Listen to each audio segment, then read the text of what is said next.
Hello everyone and welcome to a really awesome game that I stumbled upon while browsing Twitter. It is a game by the chess historian Olimpiu Urcan, and it's quite the attacking game. We don't know who he's playing against, hence the Mr. Hoodie guy here, and also why I am wearing a hoodie. Hopefully you guys are as well. And this game, it's so good that even though it's only Monday, it's going to improve the rest of your week.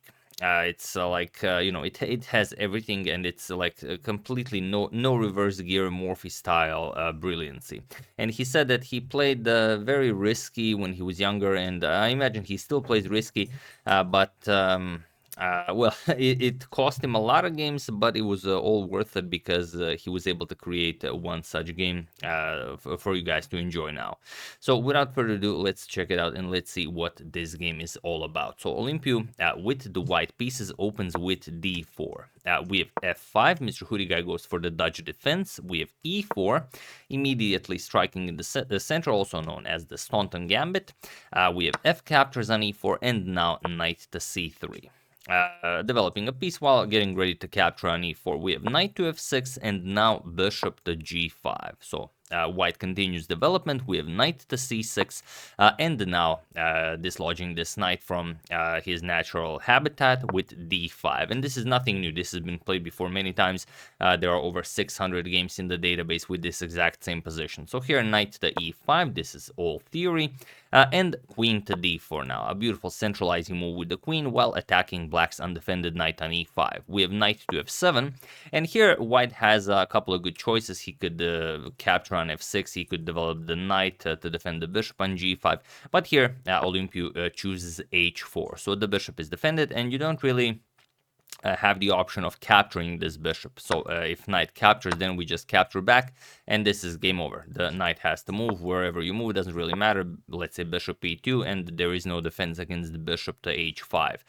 You can never play g6. The rook on h8 would hang, so that's pretty much it. So instead, after h4, we have g6 by black, and now Olimpiu castles queenside. So just getting another piece into the game, that is the rook on d1. And here there are some games in the database where bishop to g7 was played, and this is in fact the best way for black to continue. But here black completely disregards any opening principles, and he yet again moves the knight. He plays knight to d6, and now the position, suffice to say, has never been reached again. But what does this move do? Here white has a couple of good options, but Olimpiu continues in the absolute best possible way. So the knight cannot move, the rook on h8 would hang, so h5. So what do you do here? There's no way for black to develop. You really want to play bishop to g7, and you were supposed to play bishop to g7 a few moves ago, and now black plays it, but it doesn't help black because here h6 chases away the bishop back to f8, and you can't really do any discoveries because there is no good jump with the knight. So that doesn't really do anything. So instead, bishop back to f8, and now rook to e1. This is a beautiful attacking move. Even though there are two pawns in front of the black king, you'll see that this move goes a long way. And now it's hard to make a move. You can't really develop anything. You can't move the bishop. This knight cannot move because the rook hangs. You can't play something like e6 because then you've weakened the knight. The knight is attacked twice. So here black really has no good moves. So here black could play something like knight to f5 maybe to try and confuse white, but still it doesn't really work. For example, queen e5, and now you could continue harassing the white queen to f4, and now e6, and it seems like black is almost able to I want to say finish development, but it's actually to start development. But here just bishop to b5 check, and there are no good moves here. For example, bishop defends. We're just gonna trade, captures. Now we capture here, and that's it. Queen captures, knight captures on e4. Everything is now hanging. You can't really move anything. Once the knight moves, it's game over. There are too many pieces on that on that e file. If you castle queenside or something like that, just bishop captures on f6. It's a free piece. Both of the rooks are under attack. This is unplayable. So even with some sneaky defensive ideas like knight to f5, the position is still really terrible. However, black chooses a6. He decides, okay, let's just take away that b5 square from white's pieces. but now comes a very a very cool move, knight to f3. So like I said, this is a no reverse gear game, offering a piece here, not really because you want to open up that e file, but black once again, for the lack of a better move, decides to capture this knight. It's not a good move, but there are no good moves in this position. So e captures on f3 was played, but now, of course, comes queen captures on f6. The e pawn is pinned, so the queen cannot be captured. We have knight to f7 now, and what do you play here? Well, like Steinitz against Bardeleben, you just free up the d5 square for the knight. Okay, I think Steinitz freed up the d4 square. But still, you sacrifice a pawn to free up the d5 square and bring another attacker into the game. So here, of course, this pawn cannot capture. C captures was played. Now comes knight to d5. And the white pieces are closer and closer to the black king. We have knight captures on g5, eliminating one of the attackers, but here Olimpiu doesn't capture back or capture the rook here. He just brings another piece into the attack. He plays rook to h4, and now the rook can come to f4 to e4. It all depends on what black plays. So here black said, all right, I grabbed the piece, he didn't capture back, maybe I can still do something here. He played rook to g8, got the rook out of harm's way, but now it's actually a forced checkmate in six moves. So feel free to pause the video here and try to find this elusive idea while I give you a couple of seconds.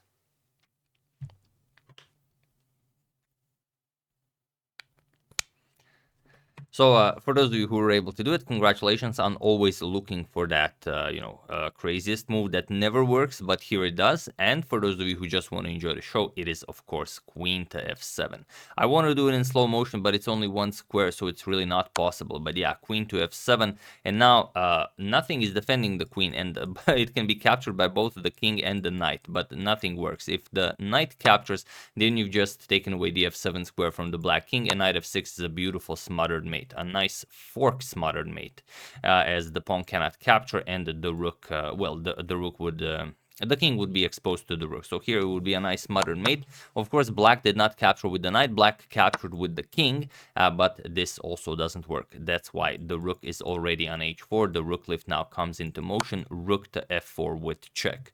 We have king to e8. This is the only move. All of these squares are taken. If you can see this covered by the pawn. This is covered by the rook. So you have to go to e8. It is the only move, and now comes the beautiful knight to f6 check.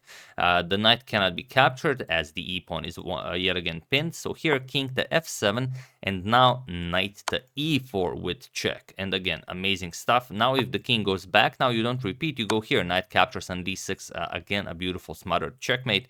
The knight cannot be captured, and also the knight covers the f7 square as well as delivers check on e8. So instead, after knight to e4, king to e6 was played, and now of course the finishing move, the hardest move to find, is always with the knight back. Knight to c3, a beautiful discovery. This is the only move that wins. You could try some other moves. If you go, for example, knight f6 check, then the knight can block with knight to e4, then the king can escape, for example, to f7 if such a thing happens. But here, after knight to c3, there is no defense, and it was in this position on move 21 that his opponent, who we know nothing about, hence the Mr. Hoodie guy photo, resigned the game. As there is only one more move to make. The knight covers d5. The entire f-file is covered by the rook. This is covered by the other rook. So you can only give up the piece once, and then rook captures on e4 will be checkmate. But after knight to c3, Mr. Hoodie resigned, and a beautiful, beautiful victory for Olimpiu Urcan, for everyone to see. So as it was quite a complicated line, I'm going to show it once again after this rook to g8. So queen f7 check, we deliver this beautiful queen sacrifice, king captures, now we go into rook f4 check, king has to go back, now knight f6 check. We make sure our knight is nicely transferred to e4, king f7, now knight to e4 with a discovery, and like we said, if here, then here, so king has to go here, and now knight to c3, and that's it. That's where the game would end, but here is where black resigned the game. So really a spectacular attacking game. I saw it yesterday, and I was like, yeah, let's show it, but I couldn't manage the time yesterday to show you guys this beautiful attack. packing piece. So I do hope you guys enjoyed it and that it didn't only improve your day, but maybe even the rest of the week, as I know you're just waiting to show this to everyone, your friends at the bar and the library, and just impress them with your great choice of games. So yeah, that's the game. Hope you guys enjoyed it. I would like to thank William Gould, Majuresh Modak, Kyle Stevens, Frederick Karaher, and Todd Modisett for contribution to my channel. Thank you a lot. I really appreciate it. As usual, you can check 2 of my previous videos here. Thank you all for watching, and I will see you soon, continuing the coverage of the Morphe saga, checking up on your wonderful suggestions, and whatever else happens in the chess world. So thank you all. I will see you soon, and have an excellent rest of your day.